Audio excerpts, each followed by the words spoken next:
Sugar سے متاثرہ افراد میں غیر مناسب جوتوں کا استعمال پاؤں میں زخم ہونے کی بڑی وجوہات میں شامل ہے۔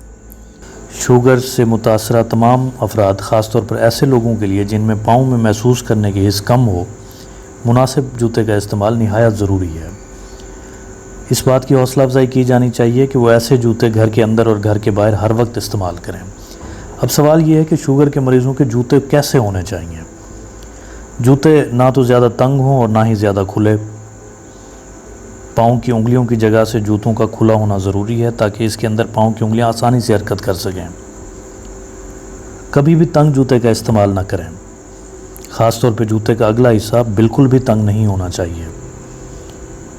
روزمرہ کے استعمال کے لیے بہت تنگ چپل یا سینڈل، مثلاً پشاوری چپل، خصا، سلیم شاہی وغیرہ مناسب نہیں۔ جوتے ہمیشہ شام کے وقت خریدیں تاکہ دن بھر کے چلنے سے شام میں ہونے والی پاؤں کی سوجن جوتے کی تنگی کا باعث نہ بنے۔ خواتین اونچی اور ناہموار ہیل کی چپل استعمال نہ کریں کہ جب آپ نئے جوتے خریدیں تو زیادہ دیر کے لیے مسلسل نہ پہنیں، بلکہ شروع میں تھوڑے وقفے کے لیے اتار دیں اور پھر دوبارہ پہن لیں۔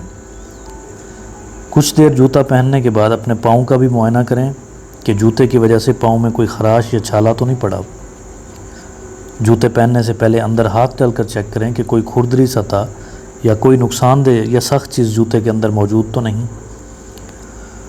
ہر روز جوتا اور جرابیں اتارنے کے بعد پاؤں کا بغور معائنہ کریں کہ جلد کی سرخی، سوزش یا کوئی اور تکلیف دہ مسئلہ تو موجود نہیں۔ اس سلسلے میں آپ اپنے ڈاکٹر سے بھی رجوع کریں۔ ہیلتھ کیفے اسپیشلسٹ ڈاکٹرز کی ایک مکمل ٹیم نے رفاہ عامہ کے لیے بنایا۔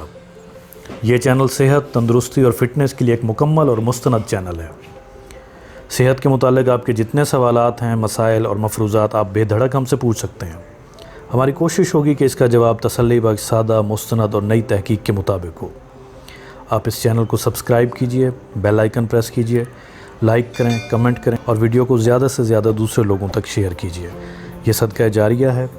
آپ کمنٹ سیکشن میں کسی بھی قسم کا سوال ہم سے پوچھ سکتے ہیں۔ انفرادی مسائل کا ہم فرداً جواب دیں گے، جبکہ اجتماعی مسائل کے لیے ہم کوشش کریں گے کہ نئی ویڈیو بنائیں۔ بہت شکریہ۔